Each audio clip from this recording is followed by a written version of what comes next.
moving around like a chicken with their head cut off. Being That's good. It's always good. There's always a fire. There's always an obstacle, but it's good. It's a game. are you which position you're in right now? You're the high level CEO, I'm operator, right CEO. now. Well, yeah, I'm the director of sales and marketing for Cody Sperber's company, Green Elephant Development, and I'm Hmm. doing a bunch of restructuring right now, basically so that I can go in and layer in everything that I did with Tarek Vice Houses and what I'm doing with some other companies as well. So Yeah. All right. We're gonna talk about all of that here, man. I think. cool, dude. How many interviews? How many podcasts have you done so far? This week, Um, I mean, this three, year three, itself. three, three this week. I haven't started really getting into podcasts since I left Tarek back in April. So there's probably been 12 or 15 since April. Real estate disruptors. Obviously, all the office hours with Investor Lift. I did cut the curve yesterday. And what else? Gosh, there's just kind of a lot. And then there's more scheduled. But right now, I'm doing a lot of boot camps. I'm scheduling a lot of masterminds. We have a lot of things coming up on that side of things. I'll be at Avengers this weekend. I'll be on stage there, and then on um, when in October, I've got a thing going on with Ricardo Rosales and Don Costa. The three of us are doing a boot camp in Yeah, we Miami. spoke in the same stage, so Yeah, that's good. yeah. I saw So you. that's looking forward. I'm looking forward to having that happen. And then November, there's something else going on in November, I think, with REI Academy. And then December, Eric Klein and Max Amanis and I are going to do a sales boot camp. So yeah, it's just every month there's something else and something else going on. Sweet. All right, man. You're moving. I love this. Okay. And also you're coming to Miami, so we're going to see each other for sure. Awesome. Yeah, Ricardo, no, cool. yeah, There's man. there's going to be yachts involved, so you better get your ass over there and hang out with us. All right, sounds good, man. Can we Yeah. say that you were the mind behind Tarek Buy Houses in this episode? Well, because of NDAs, I have to be somewhat careful. Yeah, you can say that I was the architect behind the growth of Tarek Vice Houses. Sure. All right, architect. I like that word, man. All right, let's do it. Cool, man. And we're gonna go live. Okay, we're gonna go live. Cool. Everyone that's Sounds good. watching here, you got the Beast Forrest Blackburn. Okay. Mic check. I'm good. Mic check, mic check. You can read about success all day long, but if you don't put in the work, the mindset, execution, and the hustle behind your vision, it just remains a dream. When everything goes wrong, you have to take all the responsibility. We uncover what high-level entrepreneurs, business owners do to rise up from hustling daily. So do what you feel passionate about. Take chances. The world becomes your library to help you to become better at your craft. Join me as I share with you actionable tips to help you grow your business, learn skills, and help you level up in your self-development journey. Your number one spot for business and personal growth is the Online Hustlers Podcast with your host, Esteban Andrade.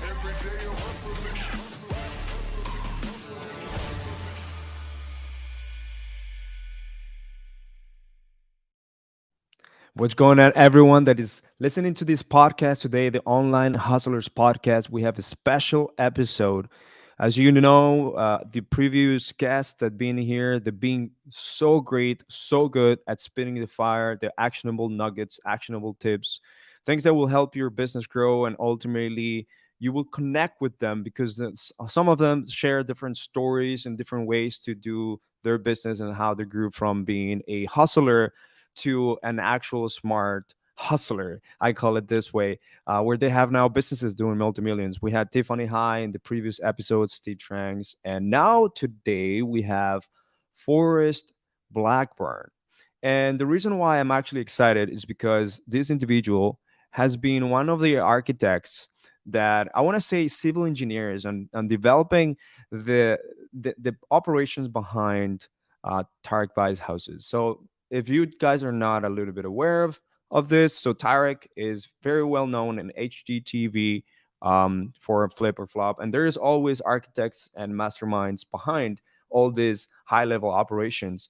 And obviously, Forrest has been heavily involved in this, so we all can recognize that from him. But today we're gonna meet him, and we're gonna meet him in a deeper level. We're gonna meet him when he started as a young hustler, and now where he's at, where he helped going from 40K to 2 million a month on the real estate investing business and wholesaling. So I'm really excited for this episode. Let's get Forrest right in here. What's going on, my man, Forrest? How are you, man? Good to see you. Thanks for having me. Good to see you. We actually shared a stage on Ricardo Rosales' event on the RE Real Estate Entrepreneurs back in Houston. And man, like the things that you've been doing and moving so fast, but also like you called it surgically scaling businesses, right? It's Yeah. been impressive. And I'd love to, for the audience in here, to understand who Forrest is. And it seems that you came from the music industry. Well, that was originally my background. I started off when I was a kid, as an actor, doing TV and a Mm. bunch of little nonsense, doing a lot of theater, traveling around the country, and that parlayed into the music business. I was on the production side and then on the talent side, and I was signed with Capitol Records for a while and toured around and had some fun. But being in front of those audiences and being able to control a crowd and control an audience and invoke emotion whenever needed definitely helps in the sales process. And that's really kind of where I learned how to navigate people. I went to Pepperdine University. I minored in psychology. That also helps in mirroring and NLP and ways to really get through to your targeted audience. And in our case, that would be a seller, right? Or on the disposition side, a buyer. But those are totally different animals. One's B2C, one's B2B. So there's an entirely different mindset that falls, into those categories. Well, you're coming from the entertainment industry, obviously, and now mixing it to sales and everything. Do you think I did a great job introducing you there here in this episode? Like, what's your what's your opinion on that? No, Invoking I emotions. appreciate that. I definitely appreciate that, and that's that title and that role that I played for nearly 2 years, working for Tarek Buys Houses. When I first started there, they were kind of at an impasse. They needed to make some very major structural changes, and that's what they brought me in for. And previous to really focusing on the real estate industry, I started a marketing company in 2000 and I guess 11. Soft start in 2009. Kind of learning the ropes, but really took wind in 2011. And I took that from 7 reps to over 1,500 reps nationwide and 17 franchisees. It was a real sales monster, and marketing was the product. We were selling to small and medium businesses. Brand development, local SEO, very small scale stuff. This is when the term SEO was still kind of the Wild West, and now it's an entirely different animal. But and that scaled very, very quickly. And I learned what works and what doesn't work. I spent a lot of money to make mistakes and fail forward. But I learned very quickly that in certain different niches, there's certain tricks and tools that you use that optimizes each individual industry, whether you're working with dental franchises or legal franchises or real estate franchises. There were different tools and tricks that worked. Moving forward into wholesale and the wholesale industry, I'm 4th generation real estate.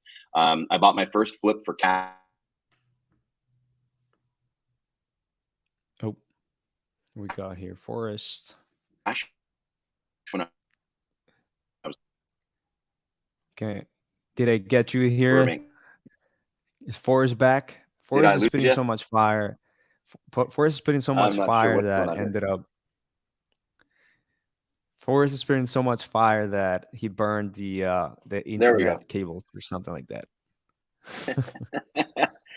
It happens. It happens. So sometimes internet connections aren't what you like them to be. But I in the corporate world and working with Fortune 500s, there was a lot of different things that would apply to different niches. And moving forward into the wholesale industry and working in real estate investing, I just found that every trick and tool that works in every singular niche, you put it in a blender and it really kind of has an amazing corporate layer that we can layer over into the wholesale industry. And I find that in most wholesale companies, whether it's a business or a company, depending on your scale and your size.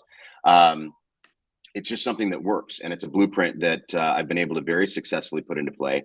And moving forward to working with Tarek Wise Houses, I was able to infiltrate that infrastructure and embed that into their systems, and it was very successful. We made amazing strides within the first 6 months, and we rode that out for a while. And I was with them for the better part of 2 years, and we had an amazing run.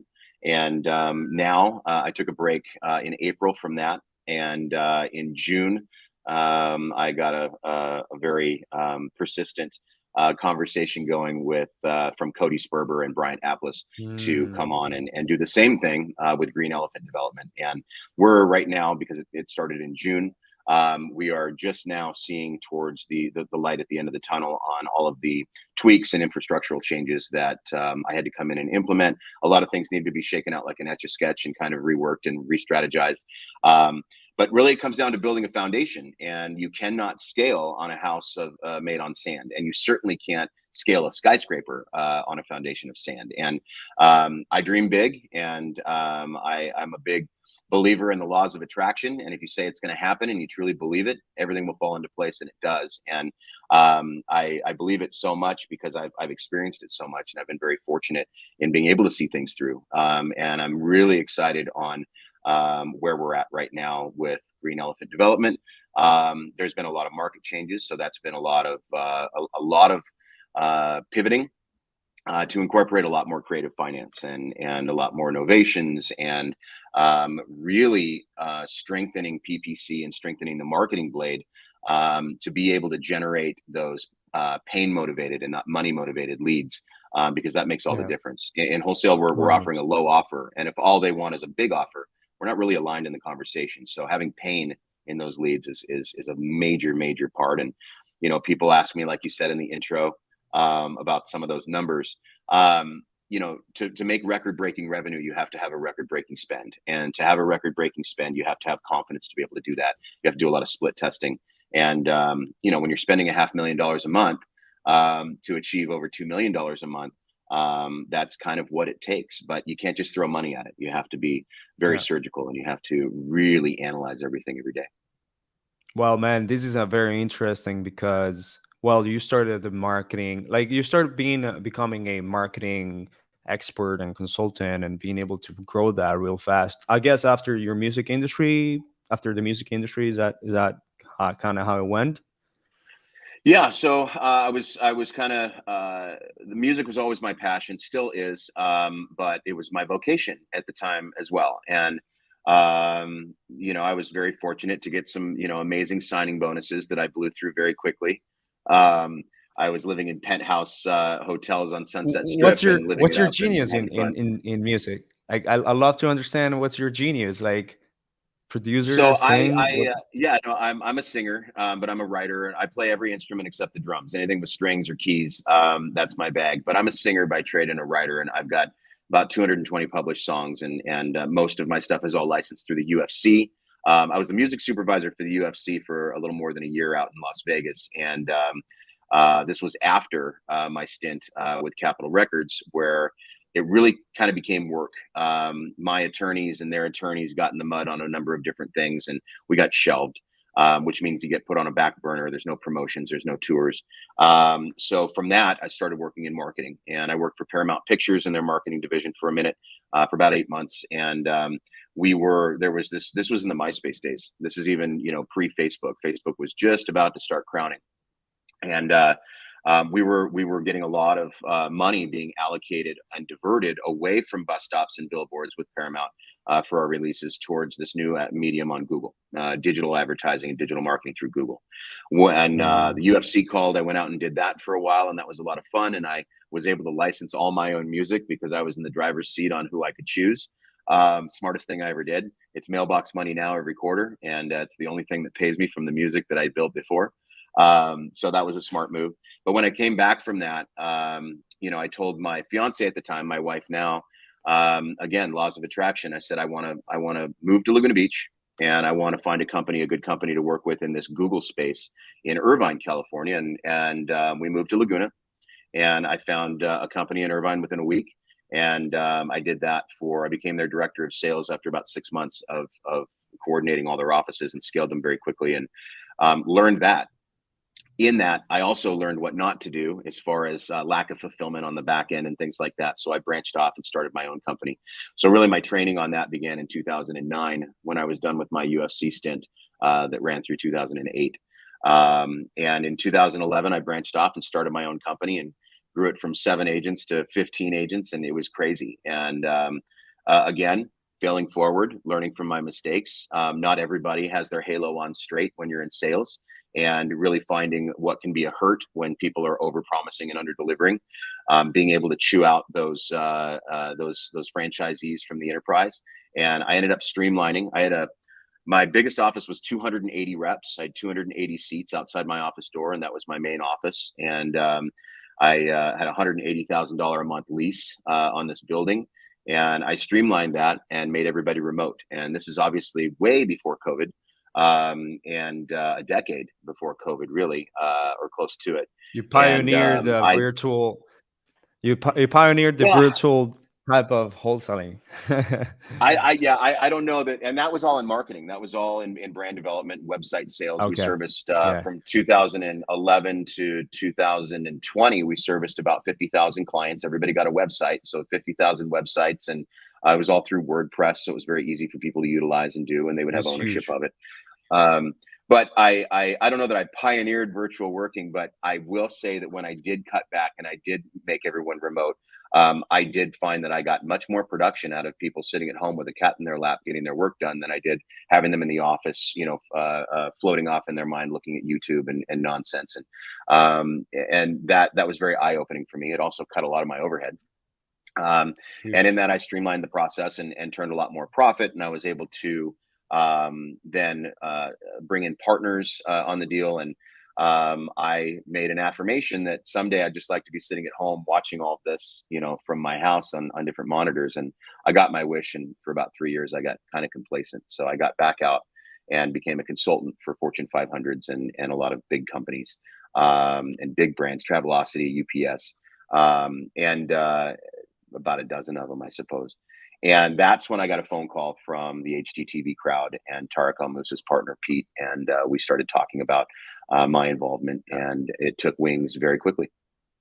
So you're coming from this basically digital marketing side and growing within the music industry and having relationships with the warrior industry, which is the UFC, Yeah. and getting digital marketing side just ramped up to the point that, like, hey, at some point I'm going to be using this of course for other things. That digital marketing is like almost everything here and right now in every single business.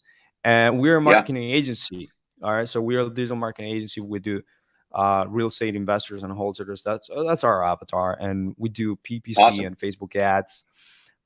We also help them with content and everything. But I obviously want to make sure that people understand that you coming from this type of background, I'm pretty sure you already understood the virtual jobs, remote jobs, and being able to scale that in the business level, but also how digital marketing plays a really big role into what needs to be happening. I Sure. actually share the same building as one of the biggest real estate investors slash wholesalers in the country, the Property Force. So they actually are about 4 mil per month. Property Force is basically one of my neighbors. And this guy's like have it like here publicly. We want to beat Open Door, right? We want to be bigger than Open Door. And they That's a spend big about task. it is. They spent about $180,000 on ad spend. It's like this is paid advertising itself. And that includes PPC and Facebook, right? Yeah. You're coming into Tarek El Musa. Is that how I pronounce his name? Yeah, Yeah, you're there you good. go, El Yeah. Musa. And you're being asked to jump into another industry, in an industry never been before. That's now real estate flipper. Like, I don't know what you guys were doing. And I see this guy everywhere. I see his ads everywhere. And I also, he is running motivated seller lead generation everywhere. I've seen him in the past couple years. So how do Mhm. you get plugged into that real estate investing side, and what is it that you did in order to like take it from like very small revenue Mhm. month to like very big revenue per month? Yeah, so scaling a business is a recipe, and that's going to work in any niche that there is. There has to be SOPs. Everybody has to own their lane and be in their role, and it's very important to have that corporate structure. And that's what I find in this industry is something that is a struggle for a lot of wholesale and real estate investing owners. A lot of hustlers out there got into the business and they got very lucky on a 40, 60, $80,000 assignment fee. Now they think they have a business and now they're just going to start throwing money into marketing. And when we talk about your company spending $180,000 a month on PPC and social retargeting, that is extremely familiar numbers to me, because I think it's an almost exact parallel to what I'm used to doing. Social media, if you don't know what, for the audience out there, retargeting, initial targeting is something that you would look at for brand development and brand awareness. For retargeting, that's really going to be a sweet spot in the 1-2 punch for your PPC campaigns. And for me, building out the proper marketing channels is extremely important because that's your lead funnel, and marketing is our ask, and we don't get what we don't ask for. And the more you ask for, the more you get. So don't be afraid to spend money, but you have to be aware that you have to do it in phases, and you have to try to break each phase before you dial it up, so that way you can confidently spend aggressively, and not just spend $100 to make $2. You can spend $100 to make $200. And I don't care about the cost per lead, I care about the cost per acquisition. I would much prefer to get 2 phone calls a day and close one of those deals than 10 phone calls a day and close one of those 2 of those deals. I'm going to burn out my sales team. When you have super high quality leads because you've spent the time to do that, your best salespeople know other best salespeople. And those people are going to come knocking on your door because they know that they're going to get silver plattered something that is a win for them. So for me, as soon as I get into a position, I've got to open up the kimono and take a look at what's going on behind the curtain and make very fast, very aggressive changes, to be able to pull the right levers to make it all work. And PPC is an awesome constant medium for a marketing channel. I also do a lot with television. I do a lot with radio. I do a lot with billboards and direct mail. I do a lot with cold calling and cold outreach through SMS. There's really no medium that I don't do, I haven't done, or I haven't tried. And I've been fortunate enough to be in positions where I can get that learned knowledge and I can have that experience on what wins and what works and what doesn't, using other people's money. And when you go into a situation where you're not sure if something like Snapchat or TikTok is going to yield you a lot of leads, and you can go and invest 100 grand every month for 3 months to try that out, to see what works and what doesn't. That's some serious education right there. That's very expensive. I mean, most colleges, the good ones, are 50 grand a year. When you're spending 90, $100,000 a month, that's a very swift education. And you're not just testing, you're not just dipping your toe in the water. You're definitely giving a valiant effort, and you can figure out what works and what doesn't. Don't be afraid to split test. That's how we learn. We fail forward. We always learn from our mistakes. We celebrate our wins and we learn from our mistakes. And oftentimes we don't. It's like a football team looking at those replays. You don't show the replay where you say, here's number 11. They caught the ball and ran it all the way down. Let's give them applause. They don't learn from that. They say, here's number 11 when he dropped the ball because he heard steps and how to get away from that and how to move forward better. So we have to analyze our losses and we have to learn from those. And that's why podcasts like this, that's why networking events and seminars and boot camps and anything really that you guys out there in the audience can pour yourself into. You're going to rub elbows with people like me, like Esteban, like people that have tried this stuff out and have had, learning from mistakes. And that can save you from having to have those costly mistakes. What to stay away from. Don't touch the hot plate kind of mentality. And that enables you to move forward faster and scale and grow faster because you know what to stay away from and you know what to double down on. So for me, that's the most valuable thing, is learning. Love that. Is there anything you can share, or whatever you can share, whenever you went into the real estate space and now helping one of the biggest, well-known men that obviously ladies go crazy for, in scaling the business, right? I mean, first of all, why were you chosen by them? Like, why do you think you were chosen? Well, I'm fourth generation real estate, and I think I started talking about this before my camera took a dive. I bought my first flip when I was 19. It was in Burbank, California. I paid cash.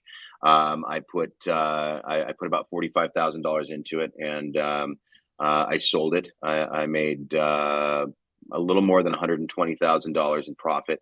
And I did a 1031 exchange on that into a condominium in Aliso Viejo, California, which is Orange County.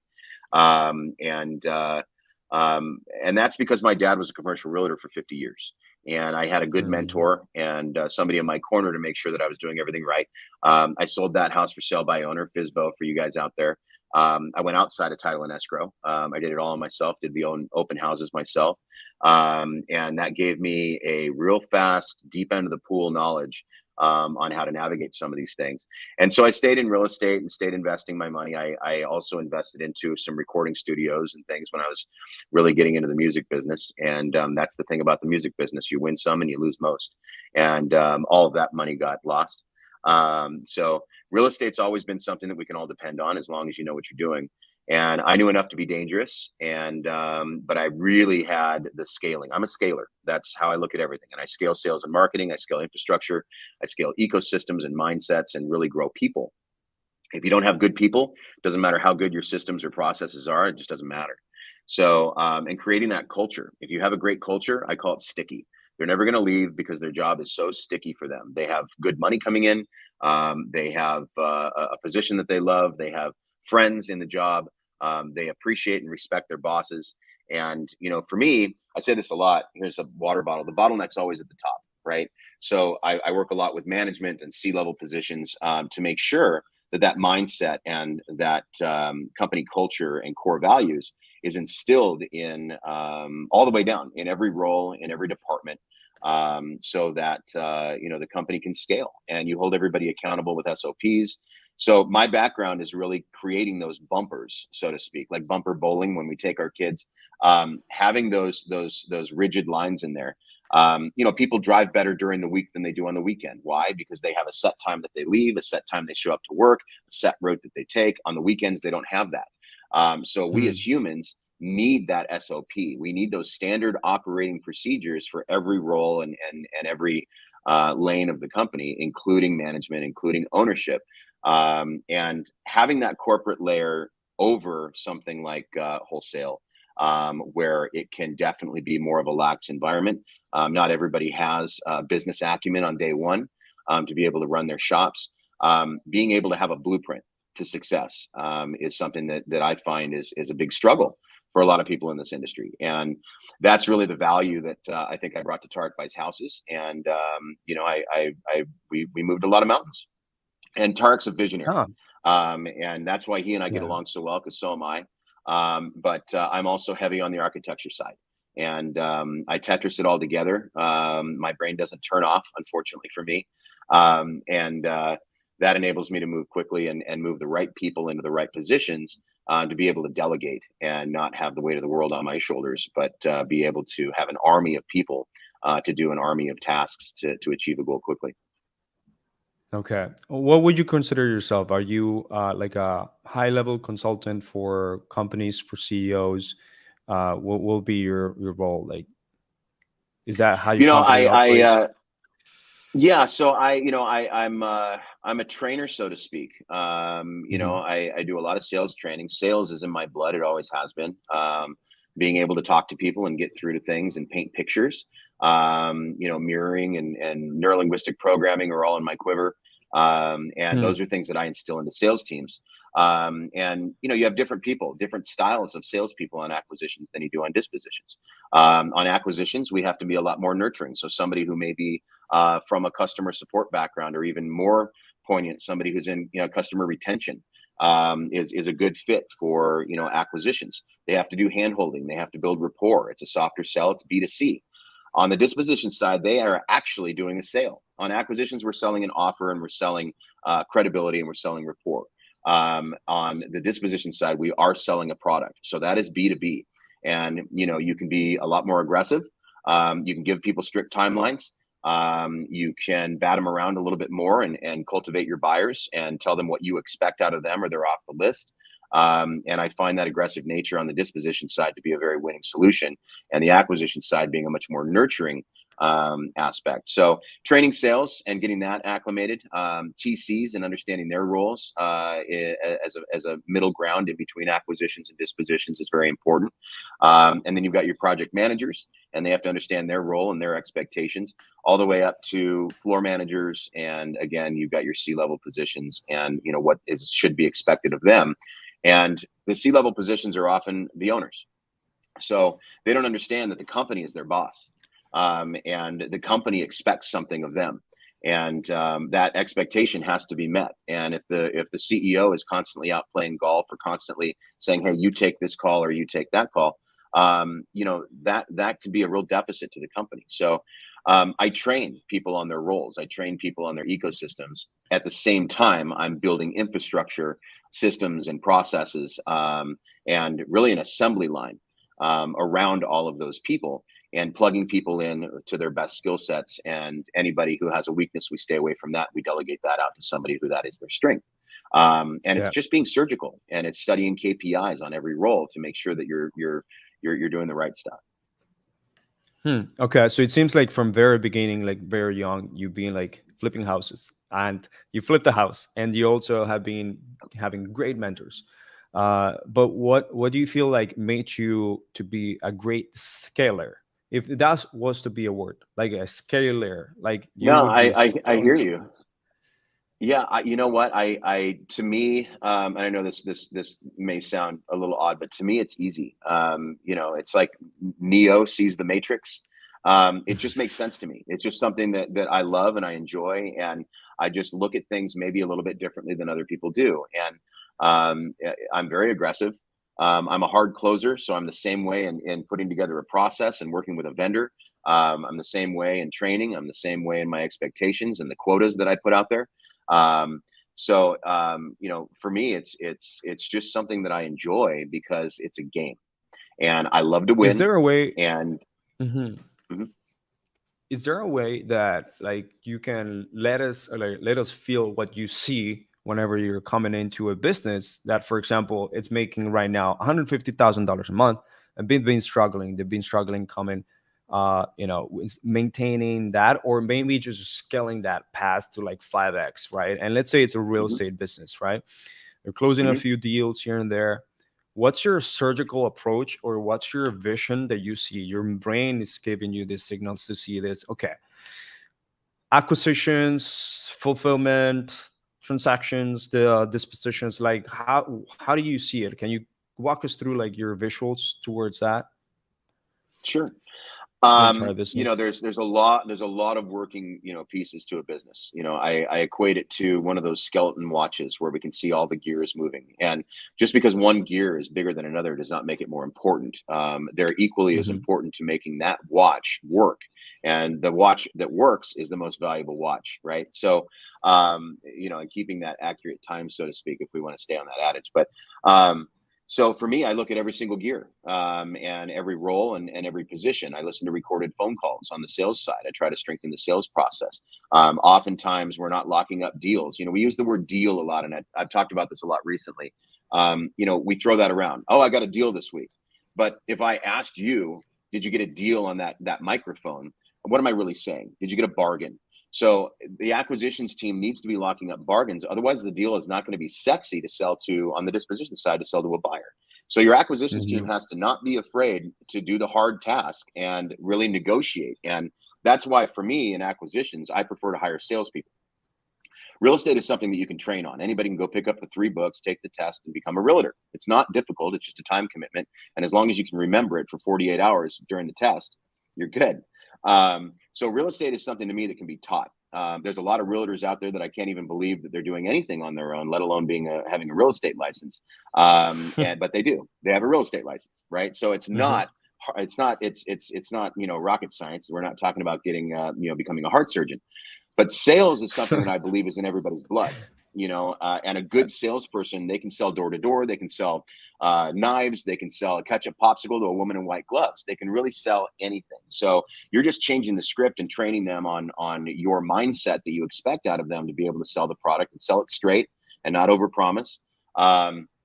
And right now in this market correction we have from a sales perspective, acquisitions needs to be educating their sellers. If you're not educating your sellers on the market correction, for me, I have presentation decks where I cite lots of sources, CNN, Fox Business, New York Times. These are all articles that back up this educational process so that the sellers understand that no longer does the crystal ball say that it'll be worth more tomorrow, so I'll overpay today.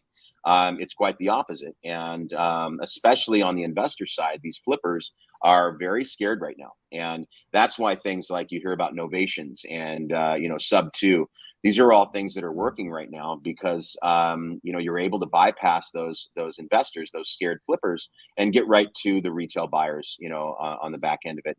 And, you can sell them for a much higher percentage than what you would with a scared flipper. Flippers were buying in the low 70s, mid 70 percentile. Now they're down where the wholesalers used to be at the 60 to 65% range. If you get to an end buyer, well, you're selling it for 100% of ARV or damn close to it, 90% and higher. So that's a great way to weather the storm during the market correction. But on your acquisition side, if they're not educating the sellers, it's kind of like not being able to tell the joke. The punchline is going to fall flat. So if you can educate them during the process, that punchline, that offer is going to be, it's really going to ring home. It's going to hit the target, and they're going to understand and respect where you're coming from. So every single role, and dispositions is a whole nother animal, and their standard operating procedures are different than the acquisitions SOP. But analyzing every aspect of your business, and that sounds like a very big task if you're a one-man operation, which is why you really need to delegate as it demands. Everything has supply and demand. Your business does too. Don't just go out and open up a 40-person office on day one and hire a huge staff. Your business hasn't required that yet. It hasn't demanded that of you. Add people and add departments as your business requires. And those are successes. Those are wins. Those are milestones for your company. We achieved this and then grew it from there. But you can't, like I said, you can't build a house or a skyscraper on sand. It has to be a very solid foundation. And you have to, I work with companies where they have multiple franchises and they have multiple offices. So the mothership, that home office, has to be a very, very tight ship to be able to replicate that and still be successful and sustainable. So everything from marketing and advertising to your sales process, your sales scripts, your assembly line of cold callers to lead managers to lead closers to TCs to dispo. That all has to be a mechanized system, and everybody has to stay in their lane. You don't go to an assembly line for Tesla and see the guy who's putting together door panels run over and throw a tire on in front of the tire guy. The tire guy is going to get upset. That's my lane. Get out of it. And what if that guy messes up? What if the door panel guy messes up putting on the tire for the tire guy? He paints a target on his back. He messed up. And, people, if they stay in their lane and they own their role, they don't paint that target on their back. And their business that they own, that role, is much more efficient. So there's a lot of training with people and culture. And then, everybody, gets certain systems and processes and CRMs in place. That doesn't mean that that's going to be your system, process, or CRM forever. You have to be willing to change. Our phones come out with a different update all the time. They even come out with a whole new phone all the time. Well, your business should be no different. You always have to have different iterations. You have to be evolving, and you have to be really, you got to keep your eye on the ball. Delegating somebody in-house to run your marketing, you'll get 8 hours out of them every single day focused on your business. You work with an agency, as I have in the past, and you'll get an hour-long phone call with them this week and them on Thursday for trying to cultivate new clients. I don't know if my camera's cutting out again here. Yeah, you're here. But good. So making sure that you have everything in-house is extremely important, because then you can really monitor that and police that. We do have virtual teams that we work with as well. But I'm very choosy on those virtual teams that I work with to make sure that they have ironclad processes in place on their end, and that they're micromanaging their people as they need to on their end. So really it's one phone call from me to their manager with a, what the hell, I need better numbers, and then they will make that happen. So again, it's just making sure that you have the right people in place and that you can police that, and you have standard operating procedures in place to hold them accountable. So until like what level would you stop outsourcing? Because at the beginning, outsourcing can leverage a lot of the time that is not there. Like for Sure. instance, hiring an agency, right? And hiring an agency that has a full team in order to fulfill to what is needed. Let's say a PPC campaign that runs $40,000 a month or something like that, and then you want to Mm-hmm. scale, but you don't have the knowledge, you don't have the media buyers to do it, and the entire capacity of running it, right? Mm-hmm. Like, but at what point a company would bring it in house, in your opinion? And I guess, no, apart from that, like, what would be the phases that you mentioned phases on the marketing side, and talking here digital marketing, right? Not talking here Mm-hmm. PPC or Facebook ads, whatever. Like, when, what are those phases, and when would you hire like in-house, uh, if you were to hire in-house someone? Well, I tend to be frugal Hmm. on things, and when I say I spend $500,000 a month in marketing and advertising historically, you wouldn't think that the word frugal goes with that. However, I streamline everything. If I'm paying a vendor $100 a month, but I can get the exact same value from somebody else from $60 a month, I'm not going to sit on my hands and say, you know what, it's just too much work for me to save that money. I will save a penny if I possibly can, because that's going to increase my P&L, and that helps me to go and be more efficient. And all those pennies add up. That could mean that I could start an entirely new marketing channel. I could build an entirely new department. But for me, I look at those costs, right? So if you're spending, $2,500 management fee to an agency to run your marketing, and you're spending $40,000 a month, then you're spending 42,500, sorry, on your marketing a month, on just PPC. $2,500 a month, depending on what market you're in, could actually hire a full-time in-house employee. Maybe it's $3,500 a month for somebody that's really good. So you're spending an extra $1,000 a month. Fine, but let's look at what that actually means. With an agency, they're going to have lights and brights and overhead. They also have other clients that they have to work for. So when they're working for you day in and day out, if they're a big agency, they're also working for dozens of other people day in and day out. And how much focus are you actually receiving for the 2,500 versus the 3,500? You would have somebody in-house day in, day out, 8 hours a day, and probably, if they love the job that you've created for them, overtime. And they're going to be focused. They're going to be bringing ideas to you. They're passing by your office door every day. You can grab them. You can say, hey, I want this change done. And it gets implemented right away. It's not put on a task list. Great. I'll get with my team and let you know it should be done within a week. You can move much faster. So now it looks down to that extra $1,000 a month. How much more value are you going to be getting out of that? And how much faster can you move now that that's in-house and in-house managed with somebody good? And on top of that, an agency, because I've been on the other side of this conversation, I've been the agency, and an agency never wants to show all their cards, because then what would you need me for? But with somebody in-house, you can actually learn their process. You can learn what they're doing, so that then you know enough to be dangerous and you can manage them. And if they're not doing a good job, then you fire them and you bring in somebody else, because you know enough to be dangerous and they're not cutting they're not cutting it. Additionally, some agencies want to work within their own accounts. That's the danger zone, right? Because now you're investing into somebody else's PPC campaign, somebody else's learning. You need to own all of your accounts. If you don't have ownership of your accounts and you want to switch agencies, guess what? All that investment stays with that agency. They've got you, right? It's a ransom. Hmm. So by having something in-house and it's all in your accounts, if you fire that person, you own the accounts. That person's locked out, and you bring in somebody else to then take over and run that account. So now Yeah. you have an asset that's owned by you, managed by you, in-house, runs faster, and has 100% focus. So anytime you can get to the point where you can bring this in-house to police, great. Now, in the virtual VAs and things of that nature, where it's a very low cost and low hanging fruit, as long as they have management to police them on their end, and you're getting the results that you need, you weigh those costs. But oftentimes, cheap labor gets cheap results. And, if you're like me, you want to protect the brand, you want to grow the brand. And, if you have a bunch of lackluster people touching your customers, that you have a lackluster brand. You're only as strong as your weakest link. So you have to be careful and very choosy and pick your battles on who you hire. Same thing with Yeah. in-house too, right? They're a representative and extension of your core values and of your company. But um, and having an in-house team is something that I am very accustomed to and scaling and growing. And having virtual teams as I do now with a lot of different companies I work with, Green Elephant being one of them. We have an entire virtual army in multiple departments that excel and expand the in-house team that we have here. And I have managers in place for all of those departments. It makes a big Yeah. difference, right? If I can scale an army for, 3 people cost the same as one person, and my commission structure on the back end is nil. It enables me to grow a lot more profit, and then I can roll that profit into another marketing channel, or just scale up my current marketing and double down on what's working.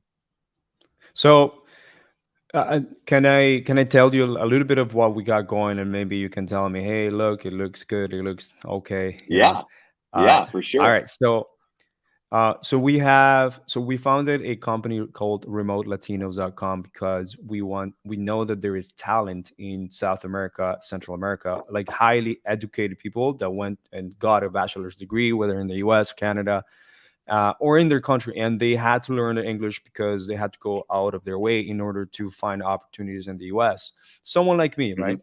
And so Hmm. I end up hiring people that are not in the lower level of like salary. No, like not $500, $600 a month, but like I can pay people that are highly qualified that have worked in maybe cool international corporations, but live in those countries. That Hmm. still will be a good cost savings for me, but it will be really great pay for them because now I'm Yeah. taking them. So, for instance, I would pay them double, triple of what like a regular person would pay a VA, because Hmm. obviously these people are highly qualified and experienced in working within other countries or like in an international infrastructure, right? Like let's say Yeah. US, 100%. UK, Australia. So we do that, and we are highly focused, for instance, in the Amazon method. And I call the Amazon method from what I learned from Jeff Bezos is that very, very, very focused on customers, right, and customer centric. So compared to the competition, they never look at their competition. And we have created, like for instance, people that you right now are saying like check in 1 hour a week as an agency. Well, we check on them not only in that 1 hour to see the metrics, but we also have Slack and like SMS to like be able to talk with them, and like our Yep. system specialists and media buyers are able Communication is to key. also in the same Slack channel, and they have like a team. We call it a marketing arm, right? So that these Yep. people feel that it's not just like the management, but they feel that they actually have a team to go to. Hey guys, look, It's a like community. it's a community, correct? So Hmm. that's Yeah. one of the biggest differences that we have, because I've seen that different agencies, for instance, they just offer management, and then the leads are generated great, but then they leave it up to that point. Like they don't support further, they don't act as consultants or like help them with the conversion process or help them with the follow-up process. So we go above and beyond, right? But Hmm. the beautiful thing is that I can do that staying still lean enough because I have people from South America supporting me, and obviously I have American employees remotely because it's been Right. great, just to stay remotely. But like, what do you think about that structure, and Oh no, like I think you're right on track. I mean, I think that that's awesome. That's why you and I get along. You have a great mind, and you're looking at it. You're looking at it all the right ways. And something that you said, and I'll reiterate. If I go to South America, let's say, and I do get a VA from there, that VA could have a doctorate, and I can't afford a doctorate in the United States of America to work on my yeah, team. However, the amount of money that doctorate needs to thrive and strive in South America is an entirely different animal, and I can make that person very happy with what I'm able to pay them, and I have that level of intelligence now on my team. So you can have these people that are very, very well educated and very well spoken, very smart. They know how to steer a conversation, and I call it corralling cattle. They know how to get people to the finish line, and sometimes you just can't afford that in the U.S. And I work in Arizona, I work in Southern California. The Southern California market is, you can't pay somebody $3,000 a month because that's not going to get their rent paid on a 1-bedroom apartment. It's not going to happen. So, but if you go into somewhere, in Utah, $3,000 a month, that's serviceable, and you get a better quality person for that money. Same thing going down to South America or wherever you can find VAs. The cost is much better, but you can also play with that cost, inflate that cost to get somebody who's very educated and very skilled. For me, I have onboarding. Everybody goes through an onboarding process and a training process, but having somebody who's skilled and has the background to be able to navigate this stuff day one, that can be more expensive, right? They deserve a higher pay. But you don't have to be so hands-on with them. They ramp up much faster and they're ready to go.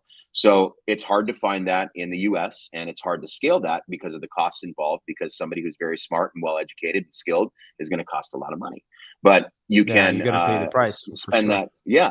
And that price that you pay, in South America, is going to be a much smaller cost to us here, but to them there, it carries weight, and everybody's happy and everybody wins. So no, I think that's a brilliant model. Yeah, Amazon is opening more offices in Colombia, for example, where I'm from. They Mhm. are, different like high tech companies are just expanding their I want to say international corporate offices down there. Instead of just using them as callers, they have Mhm. now individuals that would handle more of the higher level infrastructure, which is great, Yeah. And one of Forrest, I heard you mention VAs, and uh, just beg my pardon, man, but like I want to change the concept of what a VA is and how it should Awesome. be, because they call every single remote job or a remote employee that does, it could be like, I don't know, it could be a call center I hear you. manager, it could be a I totally hear systems you. manager, and they call it VA. And the VA in reality is it's just an admin administration assistant, like an admin Right. assistant, right? Right. That's Right. what Virtual the assistant is definition what of it, VA was. Yeah. right? Hmm. And it will do just admin task. But a few people here in the US, it's because obviously we evolved so fast after COVID about Hmm. using VAs, remote work, um, that they think that people from Central America, South America, even Mexico, cannot do higher level things. And Yeah. You're right. to me, that's crazy, because Yeah. like No, I agree with you you. see so many of these Latino entrepreneurs doing great things, like Carlos Reyes himself, right? Like Yep. Yeah. he comes from Mexico, and like, what if he had stayed and just learned the language? He would still be the same person, maybe better access to economy, and an economy that flourishes faster and easier. But right, like, you see what I'm saying? Yeah. No, I totally do. And the term VA has been thrown around, and it's kind of coined for the terminology, like you said, of a virtual employee. But having a virtual TC is not a bad thing. Having virtual acquisitions is not a bad thing. Having virtual dispositions, and you don't have to have your entire team be virtual either. You can have a small in-house team, and you can grow a virtual army outside of that team, and that can help you scale. Again, it just comes down to policing and making sure you have the management, the proper management in place on the virtual side of things. But yeah, everything's gone virtual, especially since COVID. Like you said, that definitely did force the envelope. And a lot of businesses, and that's why office space became so readily available. A lot of Yeah. businesses learned that they can cut that cost and they can have people working remote. In the US, we call it remote. If you're not from the US, we call it virtual. I don't know how we changed the game on that, but I totally understand what you're saying. And I would never call somebody a VA that has, that is taking a break from being a heart surgeon to be on my acquisitions team in Colombia. Right. I think that's demeaning if we're being honest, right? So, there is I think that's great. You want to change the game, and I'll help you do it if I can. But Let's do it, yeah, man. having these virtual employees and these people that can work for you for a great cost, and you're fulfilling their needs and desires on their end. It's a good marriage, and it's very easy to scale that. Because it's a lower cost, it's a lesser cost on our side. So then that means we can either double down on people, or we can take that overage that we're not spending and grow other marketing channels and really expand our ask so that we get more. Love this. I think we would get along, and we need to get that Judge Miami here in the next few weeks, man. Yeah, no, I'll This be is out there in great. October. I'll see you in October. Ricardo I'll, Rosales and Don Costa and I are doing a mastermind in Miami, a boot camp in Miami. We've got a couple of yachts we're going to tether together and do it out there. It's going to be a blast. And I hope you come and say hi. I'd love to hang out. We'll grab dinner, come to the yachts. We'll do whatever, dude. I enjoy you. And I caught you on stage when we did the event with Ricardo. And you know, I know that we're cut from the same cloth. So I look forward to hanging out. Thanks, man. I appreciate it. Just before we go on, you have 2 more minutes, or maybe this can be 10 minutes, because I love that you just love giving, man. So for the digital marketing side, and a lot of people want to scale with PPC, right? And a lot of people are Hmm. getting into that game more and more. Hmm. What are the phases that you use in order to scale those campaigns up, in order to go from, let's say, spending only $100 a day to like now thousands of dollars? So it's all in phases. You know, you need to, you know, you don't just open up the floodgates and start spending 100 grand a month just because you got a good deal and you're going to roll that into your marketing. You know, starting out, you know, spending a few $100s a day to a few $1,000s a day. That there's increments, and you know, not only are you doing that with your spend, but Google has something called learning.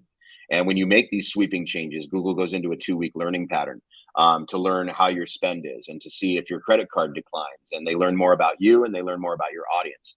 And during that learning, they throw out a wide net. So sometimes you'll see a higher volume of leads come through, but they're not quite as high quality as they will be once learning is over. Then that volume will kind of tighten up a little bit, but the quality will excel. Then you close some contracts and you get those done, and you prove your theory.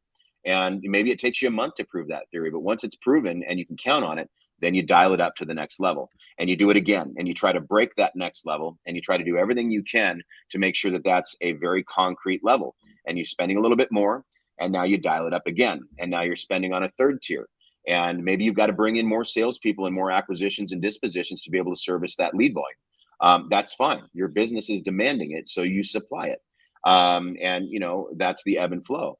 But you have to do everything in phases. You have to split test, split test, split test. I mean, you have to try everything. And we fail forward. We learn from our mistakes. So that's how you're able to make the hard decisions. And that's how you're able to move it to that next scale and that next phase. And once you reach an inertia of what's working, you may find that if I spend over $100,000 a month, I don't really see a big difference. Okay, well then don't climb it up to 150 if it's not going to make that big of a difference in your profit margins from spending 100. Dial in another channel. Let's go split test another channel. Let's do radio. Let's do remnant ads. Let's do TV. Let's do bookended commercials with 5-second spots and throw in a few 30-second spots. Let's do you know, a half-size billboard ads at the entrances to planned communities. You know, let's do mailers. Let's try all these different things and split test. And yes, they cost money, but this is your education. You can't say I'm not going to go to college because it costs money, but I definitely want to be a heart surgeon, but I don't believe in spending money to become one. That just doesn't work in any environment, and that's not sensible. So you have to take yourself to school. You have to buy that education. And that's what enables you to level up to that next phase, and that next phase after that, and the next phase after that, to the point where you have a monstrous spend because you have a monstrous revenue coming through. So, and, you know, once you hit a waterfall, that's kind of cool. And you can ride that out and have some consistency in your business. And that's when you can take your shoulders down. And that's when everything kind of relaxes, because you're confident in what you're making, you know what you're going to make, and you're confident in your process that gets you there. And back to people, you know, you have to have good culture and good people to be able to facilitate these goals and these desires that you want for your business to grow to. Okay, I feel like you have a little bit of a lot of passion about business and just being able Yeah. to scale businesses. Yeah. Where I'm a did nut that about passion it. come from? You know, I don't know. I'm an only child, so I didn't have, you know, siblings to compete against, but I definitely had to, I guess it comes back to probably acting and being on stage at an early age, and being able to needing to command the spotlight, and then deserving the spotlight. And so for me, I work hard and fast, and I'm aggressive, and that's where my passion comes from. I work the best under pressure. I'm a procrastinator by nature, so if my plate is completely full, every single task I'm working on is a last minute under pressure thing. And Cody Sperber, who I work with now, we talk about this a lot. He's the exact same way, and this is why he and I get along so well. These guys, Cody Sperber, Brian Apples, are just some of the most amazing, smart minds for creative financing and how to structure deals that I've ever worked with. And I'm very fortunate. The day I stop learning is the day I'm dead. And with me, learning is power, but learning is also extremely valuable. And to me, that sometimes is better than the check they can write. Okay. I like for some people to get something at home apart from this podcast, and I feel like if you could recommend a way to learn, or like resources, just resources for people to learn from. Is there any books? Is there any like mentors, or you yourself? Anything that you recommend for people to like get to? I'm constantly learning and listening to different books. Right now, there's a book called what I think it's What Exactly to Say, or What to Say. What to Say, and it's for real estate agents. Don't let that sway you. It really applies to real estate investing as well. It's only about 13 chapters, and they're fairly short. You can find it on Audible. That's one that I definitely recommend as far as how to talk to folks on the sales process side. But for me, it's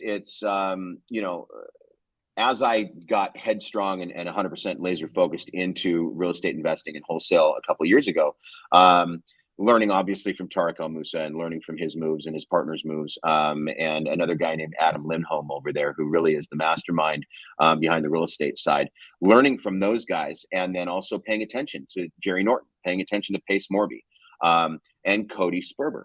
And that's why when Cody called, it was a no-brainer for me to go and work with him, because the amount of knowledge that I can gain is absolutely invaluable, and it's better than any check somebody could write. And that sets me up for success in my future life. That sets me up for success in the role that I'm in now. And, everybody finds something different that they enjoy and that they'll listen to in a mentor. And sometimes you can find somebody who's got all the knowledge in the world, but you're kind of deaf to what they're saying because you don't gel with them. And that's fine. But find somebody who your ears do like. Find somebody that your mind will remember. And find a mentor that really fits what your goals and your core values are. And then learn the hell out of whatever they're saying. Everybody should be subscribing to Pace Morby. Everybody should be listening to Sub 2 and Jerry Norton. Everybody should be listening to Cody Sperber, the clever investor, and learning. Read as much as you can. Go to networking events. Talk to people. That's Brett Daniels, right? Talk to people. You have to learn from those around you and those that are already doing it. And in our space, there are so many, I call them furus, fake gurus, right? They're not actually doing what they're talking about. So be careful. You've got to know who you're listening to make sure that that's practical knowledge that you can actually implement into your day-to-day that will have a result, as opposed to just lip service. So listen and learn and network as much as you can. That's my advice. Because that's how you're going to grow. Okay. How is this this thing that you have in forrestblackburn.com?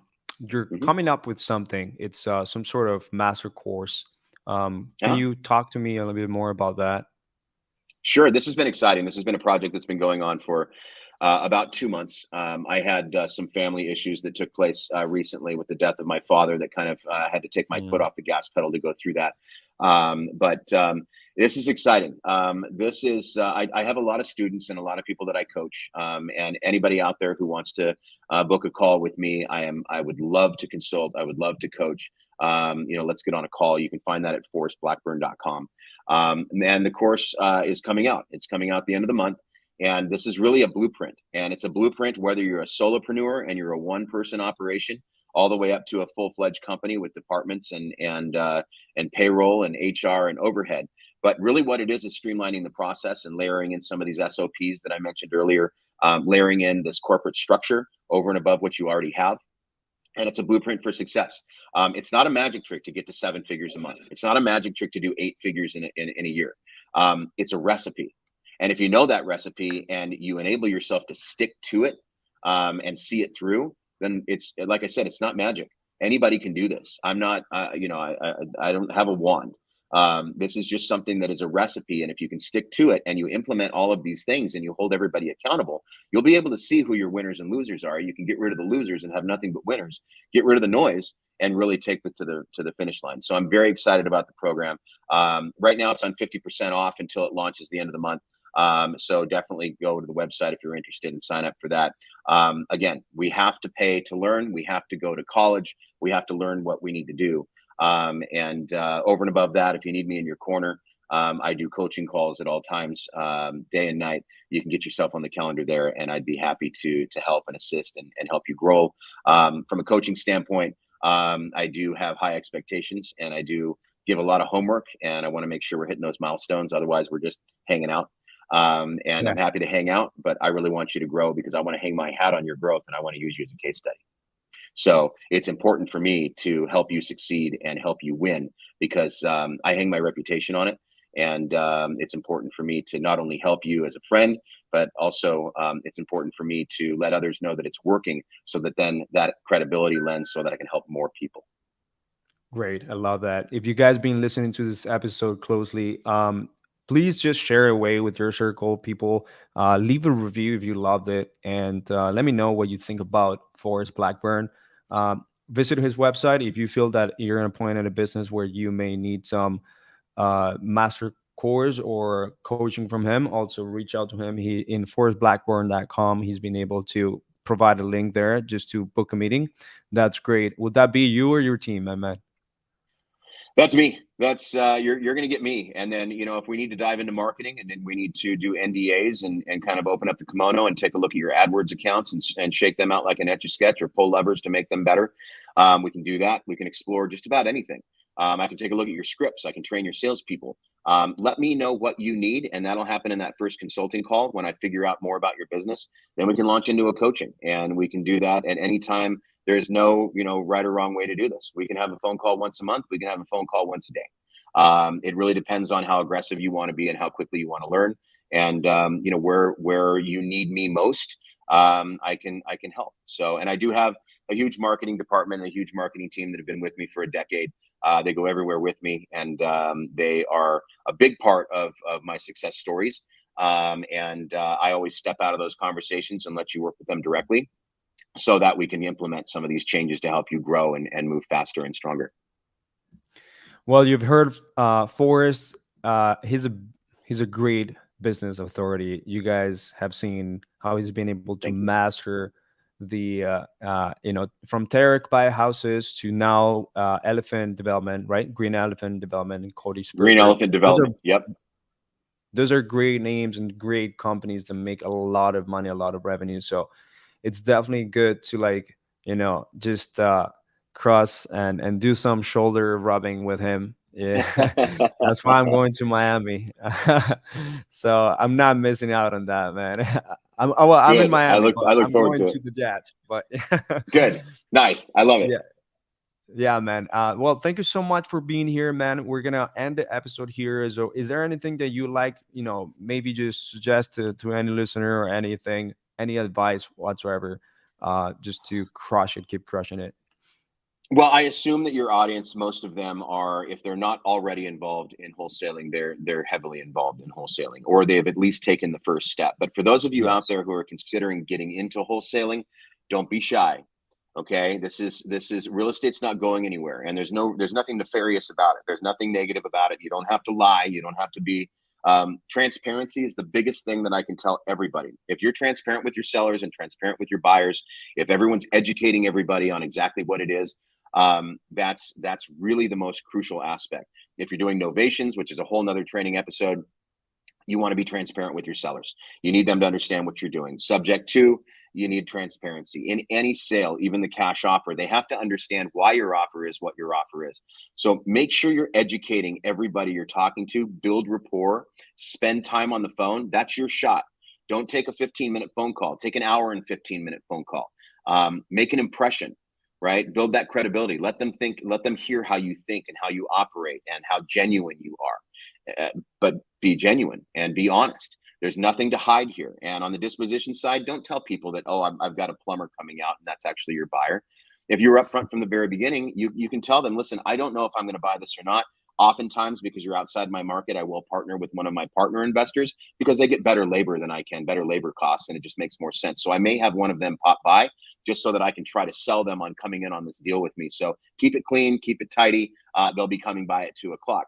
Then they're not sitting, well, I think that was a buyer, it's not a plumber, and you're not lying. There's no reason to do that. So be honest, be transparent, be upfront, be educational, be likable, be trustworthy, be credible. These are all things that will make your business strive and thrive. And that's really kind of a grand scale overview. But the biggest thing is make sure there's infrastructure, make sure there's parameters. People love to have a lane to stay in and keep them in that lane. And if they get out of that lane and you train them to stay in it and they're not listening, chew the fat, get them out of there. Don't be afraid to sacrifice one to save the many. I've gotten rid of my best salespeople just because they were, I call it pissing on the sales floor, just so that they didn't make it negative, right? So make sure your company is an awesome culture. Pour a lot into your people. Give them bonuses, give them spiffs, take them out to lunch, bring in lunch. Do anything you can to make your company sticky so that they'll never leave. Offer them tiered bonuses. If they're there for a year, their commission structure goes up. Make it a long-term marathon and not a sprint in every role, and your business will thrive and succeed for long into the future, right? So that's the best advice I can give. And just don't be afraid to fail forward. Try things. Even if you don't know it's going to work, you don't know if it's not going to work, try it. And if you lose money on it, well, you didn't lose money, you gained knowledge. And now you know what not to do and what to do. And that's going to enable you to move forward faster. Man, this is huge. Thank you so much for being here. And I'd love to have you in a second episode. Maybe we can dig into specific topics and Yeah. like just get there, man. I just love the fact that you're coming in here with that attitude of just giving. And I love hanging out with those people. That's why I'm gonna get you a shot when you come here. If you're drinking. Hey, what time is it? No, thank you very much for having me. I would love to come back. Yeah, I will definitely see you in Miami. And everybody out there, thanks for watching. And I hope you got some value out of this. And again, if there's anything else that I can further clarify for you or, help you move the needle in any aspect of your business, reach out. I'm attainable, and get yourself on my calendar so it blocks out some time for us to sit down and I can really hear you. And I can hear what your needs are and what you need to do in your business, because I would love to help. And I would love to be part of your success story. All right. Thank you so much, Forrest. And thank you for everyone Awesome. listening here. Remember to give us a review. And see you to the next one.